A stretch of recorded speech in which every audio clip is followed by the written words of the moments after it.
నమస్తే, welcome to our voice. నేను journalist నవత. మొత్తానికి కేరళ కమ్యూనిస్టు కాంగ్రెస్ల అడ్డాగా ఉండేది ఒకప్పుడు. అక్కడ కమ్యూనిస్టు భావజాలాలు, మైనారిటీ ముసుగులో కాంగ్రెస్ నిర్వాకాలు చాలా కనిపించేవి. కానీ ఇప్పుడు కేరళలో అదే కమ్యూనిస్టు కాంగ్రెస్ పార్టీలు గిలగిల కొట్టుకుంటున్నాయట. ఏం చేయాలో అర్థం కాని స్థితిలోకి వెళ్ళిపోయాయట. దానికి కారణం ఏంటి అనేది ఈ వీడియోలో నేను మీకు చెప్తా. కేరళలో కాంగ్రెస్ పార్టీకి కమ్యూనిస్టు పార్టీలకు ఇప్పటి వరకు ఎప్పుడు ఎదుర్కొని కొత్త సమస్యలు ఎదుర్కోవాల్సి వస్తోంది. దీంతో ఈ రెండు పార్టీలు గిలగిల కొట్టుకుంటున్నాయి. 3 రోజుల క్రితం ద కేరళ స్టోరీ సినిమాను దూరదర్శన్లో ప్రసారం చేసిన సంగతి తెలిసింది. దీంతో వెంటనే కమ్యూనిస్టులు, కాంగ్రెస్ నాయకులు దూరదర్శన్పై అంతెత్తున లేచారు, గోలగోల చేశారు. కానీ నిన్న ఇదే ద కేరళ స్టోరీ సినిమాను కేరళకు చెందిన అత్యంత ప్రసిద్ధి చెందిన మలబార్ చర్చిలో కూడా ప్లే చేశారు. అంతేకాకుండా ఇతర చర్చిలలో కూడా ఈ సినిమాను ప్రదర్శించాలని భావిస్తున్నారు.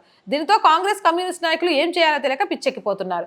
ఈ విషయాన్ని ఖండిస్తే కేరళలో 20% ఉన్న క్రిస్టియన్ ఓట్లు పోతాయనే భయం, ఖండించకపోతే 30% ఓటర్లున్న ముస్లింల కోపానికి గురవుతామన్న భయం. వీటితో సతమతం అవుతున్నారు. ఏం చేయాలో అర్థం కాక జుట్టు పీక్కుంటున్నారు. మొత్తానికి చర్చోళ్ళు ఎవరో కానీ అభినందించాలబ్బా. ఈ ధైర్యం మన ఆలయాల్లో ఎందుకు చేయలేకపోతున్నామో అర్థం కావట్లేదు. ఎక్కువ శాతం లవ్ జిహాదులకు బలైపోతుంది హిందూ అమ్మాయిలే.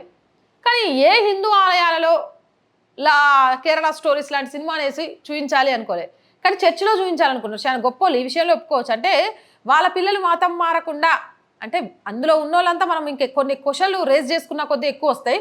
సరే పక్కకు పెట్టేస్తే ఆ క్వశ్చన్లను తమ పిల్లలు మతం మారకుండా, ఉగ్రవాదులుగా మారకుండా, లేకపోతే ప్రాణాలను తీసుకోకుండా ఉండేందుకు ఆ సినిమాలను ప్లే చేసి చూపించారు.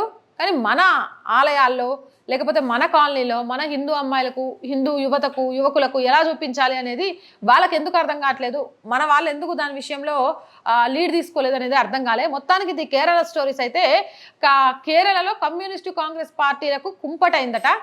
ఇప్పుడు ఆ సినిమాని వేయొద్దురా బాబు అంటే క్రిస్టియన్ ఓట్లు పోతాయి, వేసుకోండిరా బాబు అంటే ఇట్లా లవ్ జిహాదులు, మా మీద నెగిటివ్ ఉండే సినిమాలను ప్లే చేపిస్తావు అని 30% ముస్లిం ఓట్లు పోతాయి. ఏం చేయాలో అర్థం కాని స్థితిలో జుట్టు పట్టుకున్నారట. ఒక్క సినిమా 2 పార్టీలను ఆడుకుంటుంది కదా, భలే అనిపించింది. మొత్తానికి ఇది కేరళ స్టోరీ టీం మొత్తానికి కూడా అభినందనలు తెలపాలి. ఎందుకంటే మీ ఒక్క సినిమా కేరళని షేక్ చేస్తుంది. ఆ ఓటు బ్యాంకు కోసం 2 పార్టీలు మల్లగుల్లాలు పడుతున్నాయి. ఇలాంటి సినిమాల ద్వారా వాస్తవాలను తెలియజేస్తే గిట్నే నాయకులు సతమతం అవడమే కాదు, నాయకులు అసలు రంగు కూడా బయటపడుతుంది. ఏదేమైనా కానీ గడ్డుకాలం వచ్చేసిందట కాంగ్రెస్కి కేరళలో. అలాగే కమ్యూనిస్ట్కి కూడా గడ్డుకాలం అనేది అయితే స్టార్ట్ అయిపోయిందట. చూడాలి మరి ఎట్లుంటుంది కేరళలో ఈ సినిమా ప్రభావము, ఎలా పడుతుంది రేపు ఎన్నికల్లో, అది బీజేపీకి ప్లస్గా మారుతుందా, ఏమవుతుంది అనేది. కేరళలో కూడా 11 స్థానాల్లో గట్టి పోటీ ఇవ్వడంతో పాటు 5 స్థానాల్లో గెలిచే అవకాశం ఉందని సర్వే రిపోర్ట్లలో అయితే చెప్తుంది. ఎందుకంటే ఒకప్పుడు కేరళలో బీజేపీ లేనే లేదు, కానీ ఇప్పుడు అక్కడ బీజేపీ పుంజుకుంది. ఎందుకంటే అక్కడ ప్రజలకు ఇటు కాంగ్రెస్ మీద అటు కమ్యూనిస్ట్ మీద వచ్చిన కొంత కోపం కారణంగా, అక్కడ జరుగుతున్న పనులలో ప్రభుత్వం అనుసరిస్తున్న అలసత్వం కారణంగా, రాష్ట్ర ప్రభుత్వం అప్పులు చేస్తున్న విధి విధానాల కారణంగా ఖచ్చితంగా కూడా మార్పు కోరుకుంటున్నారు ప్రజలు. ఆ మార్పుకు the Kerala story cinema release కావడం, అక్కడ చర్చలలో ప్లే చేయడంతో ఇంకా ఓటు బ్యాంకును కోల్పోయే ప్రమాదం ఉంటుంది. కాబట్టి ఏం చేయాలో అర్థం కాని పరిస్థితుల్లో కొట్టుమిట్టాడుతున్నాయట కేరళలోని కమ్యూనిస్టు, కాంగ్రెస్ పార్టీలు. మీరేమనుకుంటున్నారు? నిజంగా ది కేరళ స్టోరీ సినిమా ఆలయాలలో లేకపోతే విద్యా సంస్థల్లో ప్లే చేయాల్సిన అవసరం ఉందా లేదా? ఆ దిశగా అడుగులు వేస్తే మంచిదంటారా కాదంటారా? అసలు కేరళలో కమ్యూనిస్టుల పరిస్థితి ఏంది?